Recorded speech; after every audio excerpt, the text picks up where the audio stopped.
La crisis del sistema pensional y sus causas reales. Desde hace algún tiempo para acá, por todas partes se habla de la crisis del sistema pensional vigente. Algunos afirman que existe una bomba pensional que podría explotar, para concluir que es imprescindible introducirle cambios al sistema. El gobierno y los partidos que lo apoyan, los grupos y partidos de la oposición parlamentaria, los voceros de los fondos privados de pensiones, Asofondos, la ANIP, la Contraloría, Fedesarrollo y los llamados especialistas en el tema han expresado sus puntos de vista. Los voceros del movimiento sindical, como la CTC, la CGT, la CUT, la Escuela Nacional Sindical, entre otros, también han terciado en esta discusión haciendo sus análisis y sus propuestas. Ya se ha anunciado por parte del gobierno que después de las elecciones de octubre del año 2019 se presentará un proyecto de reforma. Esto lo hacen precisamente para no presentarlo antes de las elecciones, porque esto le podría hacer perder votos al partido de gobierno. Con esa finalidad se ha integrado la Comisión de Reforma de Protección a la Vejez, de la que hacen parte como núcleo central los ministerios del Trabajo y de Hacienda. Derecho laboral para luchar, teniendo en cuenta la importancia y extensión que tiene este tema, va a presentar varios videos sobre la materia. Vamos a analizar la crisis del sistema y sus causas reales en primer lugar. Los responsables directos de la crisis, el sistema actual tal como está funcionando ahora, el derecho que tendrían que tener todos los trabajadores y la población colombiana una vez que les llega la vejez a devengar una pensión vitalicia que sea suficiente hasta su muerte.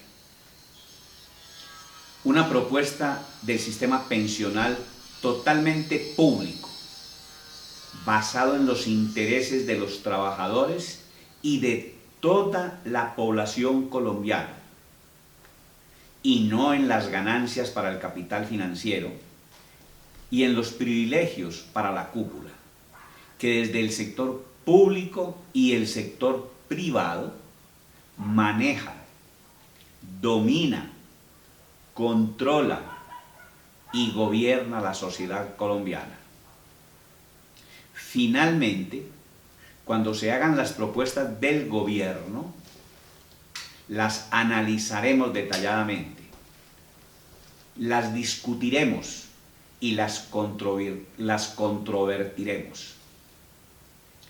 Invitamos a nuestros suscriptores y a todas aquellas personas a las que enviamos nuestros videos que los vean y los escuchen con una visión crítica y nos hagan llegar sus puntos de vista.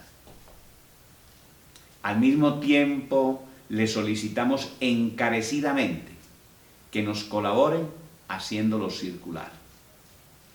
A continuación, les vamos a presentar nuestro primer video. La causa general de la crisis del sistema pensional. Lo que vamos a afirmar aquí sobre la actual crisis del sistema pensional vigente, o sea, el que empezó a regir en 1993, para nada quiere decir que defendamos incondicionalmente el sistema que existía antes.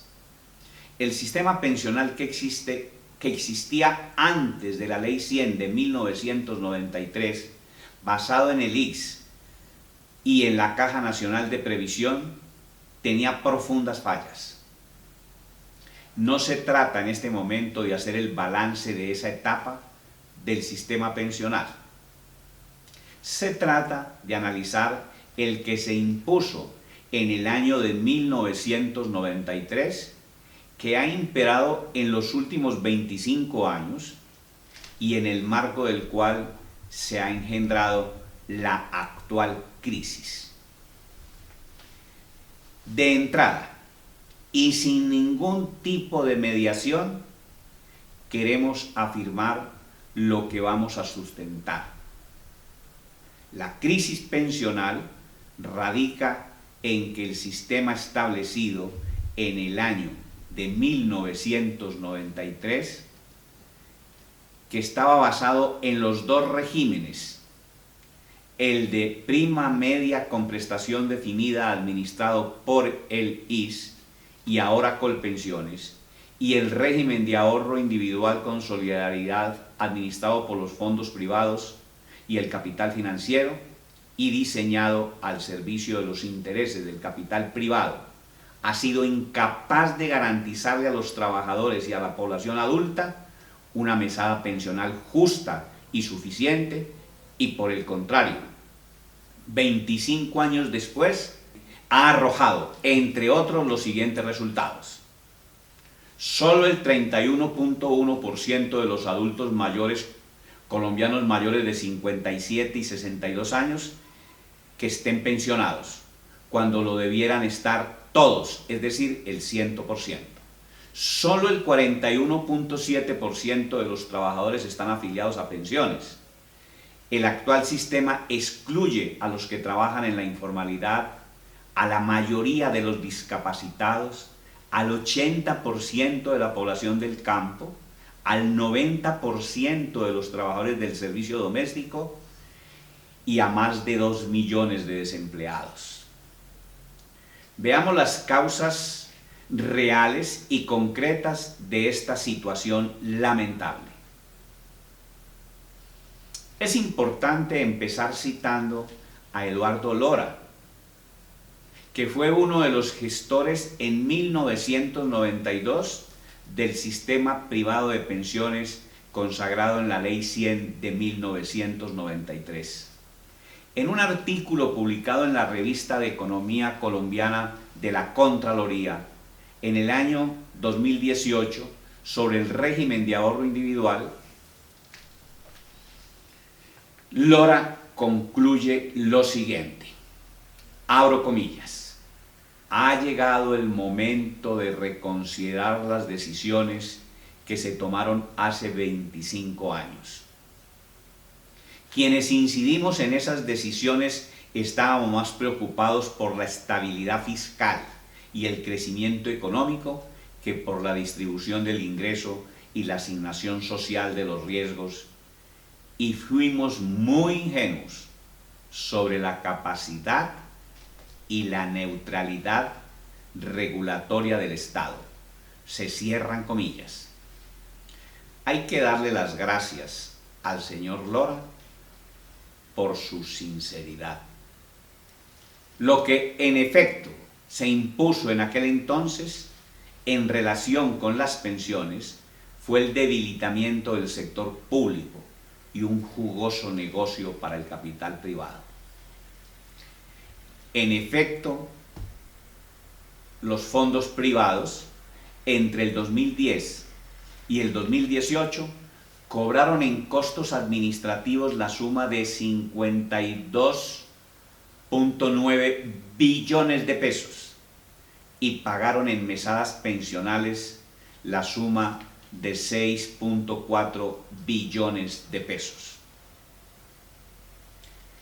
El autor de este video, en 1994, escribió un libro denominado, comillas, La contrarreforma laboral y la crisis del movimiento obrero, cierra comillas, y en relación a la Ley 100 de 1993 y los fondos privados, dije lo siguiente. Se abren comillas. Como siempre, las fuerzas del capital se preparan para el futuro, aprovechando al máximo el presente. Los sectores más fuertes de la banca se han lanzado sobre el mercado, han abierto cientos de oficinas y comprado los servicios de publicistas, propagandistas y periodistas para que les ayuden a convencer a los trabajadores de la bondad del régimen de ahorro individual. Al mes de julio de 1994 ya existían 315.561 trabajadores afiliados a 8 fondos y, contradictoriamente, el 80% de ellos son trabajadores que no devengan mensualmente más de 2 veces el salario mínimo legal vigente. Como me dijo una abogada que se dedicó a conseguir afiliaciones para Porvenir, es más fácil convencer a los trabajadores pobres y del sur porque entienden menos de qué se trata. Y al vendedor lo único que le importa es afiliar para cumplir con los topes establecidos y para cobrar los porcentajes. Los únicos que podrían dañarles el negocio del siglo a los banqueros y a sus socios en el gobierno serían los trabajadores, si se decidieran a actuar colectivamente como clase, a permanecer en el Instituto de los Seguros Sociales, al mismo tiempo reclamar de este eficiencia, buen servicio y exigir del Estado seguridad social pública y gratuita. Se cierran las comillas. Toda la situación actual se originó con la llegada de la globalización, el neoliberalismo y la venta y privatización de una parte muy importante del patrimonio público. Todo este proceso se disparó en el mundo y en Colombia con la desintegración de la Unión de Repúblicas Socialistas Soviéticas y el resto de países integrantes del mal llamado socialismo real, dirigido y gobernado por el estalinismo. Queremos empezar citando al historiador español Josep Fontana en relación a lo que significó la desintegración de la Unión de Repúblicas Socialistas Soviéticas y el resto de países del socialismo real y el triunfo del capitalismo en todo el mundo en 1989-1990. En su libro, comillas, Por el bien del imperio, una historia del mundo desde 1945, aquel autor afirma, se abren comillas, en 1992 Francis Fukuyama publicó El fin de la historia y el último hombre, donde sostenía que el mundo había llegado finalmente a una etapa de estabilidad presidida por el triunfo definitivo del capitalismo neoliberal. Sería dentro de este sistema de referencia donde se produciría a partir de ahora el progreso humano, lo cual permitía, tras la derrota del socialismo realmente existente, renovar las promesas que se habían hecho en 1945, confiadas ahora a la supremacía incontestada de los Estados Unidos en el terreno político y a los efectos de una globalización liberal en lo económico. Lo que venía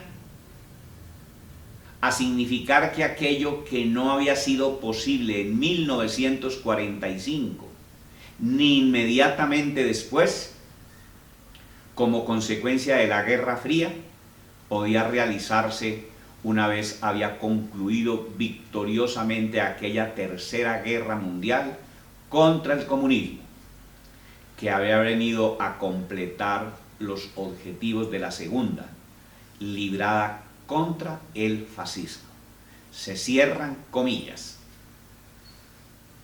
Pero lo que se inició entonces, desde 1990 para acá, no fue el reino de la paz, la libertad, el reinado de la abundancia y el progreso para todos bajo un mundo dominado y controlado por el imperio norteamericano y sus mejores aliados de Europa, como han venido siendo Inglaterra, Francia y Alemania, entre otros países. Todo lo contrario, se inició el más fuerte ataque a todas las conquistas económicas, sociales y políticas que los trabajadores habían obtenido a partir del triunfo de la Revolución Rusa de 1917. Es decir, lo que se inició fue el desmonte del Estado social de derecho, el Estado de bienestar, la privatización masiva de aquella parte de la economía que había sido estatizada y la entrega de todas esas actividades al capital privado y dentro de él, en buena medida, al capital financiero, el más depredador y el más avaro de todos los capitales. Colombia, en esta coyuntura, 1989, 1990, 1991, estaba sumido en una profunda crisis política y social, producto del accionar de la guerrilla, narcotráfico, paramilitarismo, corrupción, relativa fortaleza de los movimientos sindical, campesino y popular urbano, e igualmente producto de un sistema económico y social de los más desiguales del mundo y un régimen político profundamente antidemocrático, impuesto a sangre y fuego en largas décadas de violencia oficial y desde arriba, es decir, de los dueños del poder y de la riqueza en este país. En el anterior contexto y marco político es que se convoca la Constituyente de 1991 y se expide la Constitución Política de este mismo año, que por primera vez incluyó en su articulado el concepto jurídico de Estado Social de Derecho y simultáneamente sienta las bases para empezar las privatizaciones, el despojo de los derechos laborales a los trabajadores, que ya había empezado con la Ley 50 de 1990, y la entrega de casi todo el sector estatizado, los bienes públicos de la economía, al capital privado. El artículo 48 de esa Constitución Política se consagró la seguridad social como un servicio público de carácter obligatorio que se podía prestar directamente por el Estado o por las empresas privadas y que se prestaría bajo la dirección, la coordinación y el control del Estado, con sujeción a los principios de eficiencia, universalidad y solidaridad. Principios que, vista la realidad hoy, no se han cumplido. La Ley 100 de 1993 desarrolló y reglamentó la norma constitucional y creó el sistema de seguridad social integral que articula el sistema general de pensiones, el sistema de salud, los riesgos laborales y los servicios sociales complementarios. En este contexto empezó en Colombia, como en casi todos los estados capitalistas del mundo, las privatizaciones de las empresas estatales que prestaban importantes servicios públicos en el campo de la educación, la banca, los servicios públicos domiciliarios, el transporte, la salud, las pensiones, los riesgos laborales y todos estos servicios se le entregaron al capital privado, con énfasis en el capital financiero para que los explotaran, desde luego bajo el único criterio con el que puede funcionar el capitalismo: la mayor ganancia posible para una pequeña minoría privilegiada. Esta es la causa general de la actual crisis del sistema pensional. Muchas gracias.